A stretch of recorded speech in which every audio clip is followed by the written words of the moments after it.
Garment company से retire हुए लालजी आज बहुत खुश हैं। मोबाइल में बार बार मैसेज देख रहे हैं। तभी उनका भतीजा महेश आ जाता है। क्या बात है अंकल, आज बड़े खुश दिखाई दे रहे हैं। बेटा बात ही कुछ ऐसी है। क्यों, ऐसा क्या हो गया? अरे मेरी पहली बार पेंशन आई है।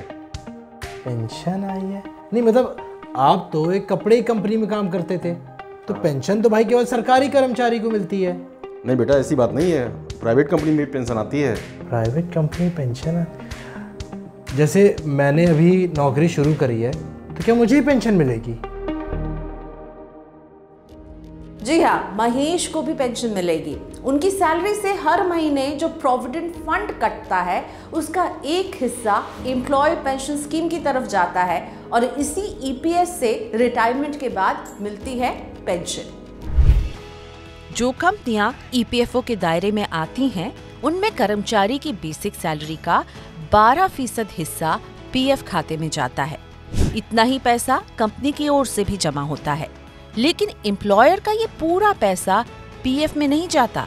इस 12% में से 8.33% हिस्सा ईपीएस में जाता है और 3.67 हिस्सा पीएफ खाते में जाता है।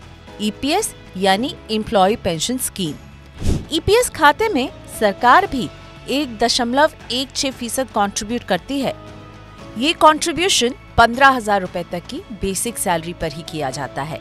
इस हिसाब से पेंशन खाते में बेसिक का 8.33% यानी प्रति माह 1250 रुपए जमा होते हैं। इसके अलावा सरकार की तरफ से 1.16% यानी 174 रुपए जमा होंगे। किसी भी स्थिति में सरकार इससे ज्यादा कंट्रीब्यूट नहीं करती है। अभी पीएफ में जमा पैसे पर 8.10% का सालाना ब्याज मिल रहा है। ये तो बात हो गई कि पीएफ और पेंशन खाते में कितना पैसा जमा होता है, लेकिन इसमें एक पेच है। जो कर्मचारी 1 सितंबर 2014 से पहले कर्मचारी भविष्य निधि संगठन यानी ईपीएफओ के सदस्य हैं, वो चाहें तो अपनी पूरी बेसिक सैलरी पर पेंशन स्कीम में कंट्रीब्यूट कर सकते हैं। इसके लिए उन्हें संस्थान की सहमति के साथ जॉइंट डिक्लेरेशन फॉर्म भरकर जमा करना है।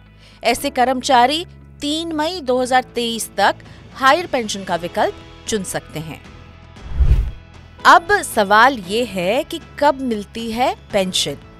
अगर महेश कम से कम 10 साल तक की नौकरी करते हैं और ईपीएस खाते में कंट्रीब्यूट करते हैं तो पेंशन के पात्र हो जाएंगे।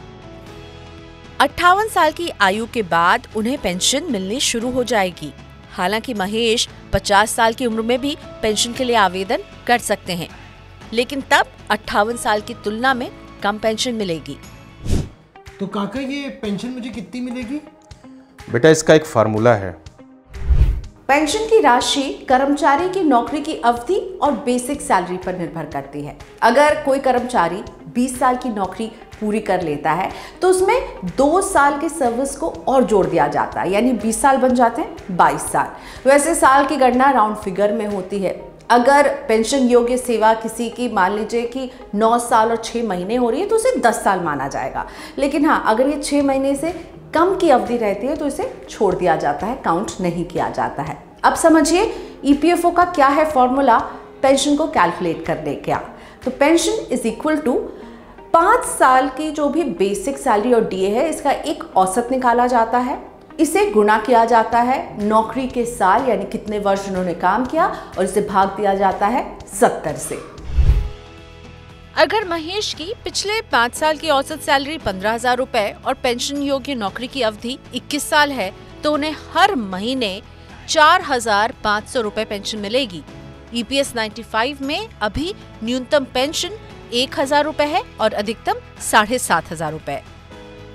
पीएफ खाते से जरूरी काम के लिए कभी भी पैसे निकाले जा सकते हैं, भले ही आपकी नौकरी की अवधि 1 साल हो या 10 साल।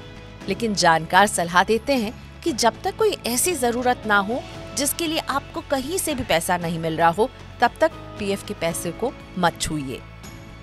नौकरी बदलने पर पीएफ को एक खाते से दूसरे खाते में ट्रांसफर कराते हैं। अगर नौकरी की अवधि 9 साल 6 महीने से कम है और पीएफ निकाल रहे हैं तो इसके साथ ईपीएस खाते से भी पैसे निकाल सकते हैं, लेकिन ईपीएस खाते से एक मुश्त निकासी पर टैक्स देना होगा।